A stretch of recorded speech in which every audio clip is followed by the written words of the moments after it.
this is your kayak. You ready? Yep. This is your kayak paddle. It's a double blade versus a single blade of a stand-up.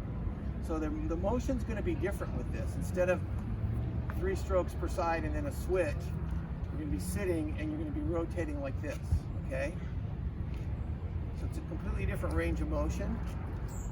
Now I have this set up. There's 3 settings on this. Okay, on the push pin. This is neutral. Both of the blades are at the same angle. By the way, this is called the dihedral. This is your catch. So when you pull it down, that's your catch. Dihedral enters, and that's your catch. So you're going to be moving like this. Now the reason I'm showing you this is you can also offset this and feather it. It's called feathering. So now the blades are offset at an angle. Why does anybody think that's important or something to be aware of? Anybody have an idea? Okay, I'll tell you. And you don't have to really do this, but you can experiment with it. You want to start out with it, I think, as a novice in the neutral position.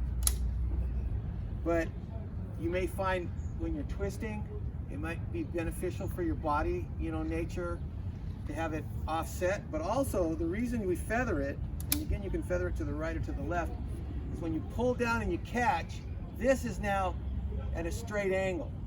So if there's any wind, there's not going to be any windage on the paddle. So that's an important thing to be aware of. Let's say you go out in the morning, it's glassy, you might like the neutral position, you're struggling with the wind a little bit, or you want a little more performance, you can always adjust it and decrease the windage. Some areas where people paddle can get very windy, especially these ocean kayaks and that kind they sit in, they're going on expeditions. But this is a nice technique to understand and be aware of, is that you can adjust the pitch blade. But you can see if you catch like that and the blade is up in the air, it can start to get blown by the wind and create instability. So that's a good thing to be aware of. And I believe all of these have it. I believe one of them might have been adjustable,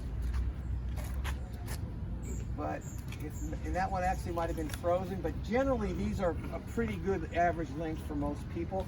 And again, the reason they were broken up is because these tend to take up with salt and freeze. And you saw one of them was frozen. So try to rinse everything off and put it back clean and separate, so we have the paddles to use and not be frozen. Okay. So that's basically this portion of the paddle. We're going to get the gear down to the docks. But does anybody have any questions so far? Okay. Pretty straightforward, but that's a really nice thing to be aware of in case you're out in wind or you just feel like uncomfortable and you want to decrease the angle of the entry of the blade on the catch. Thanks, Marc Levine. You're welcome.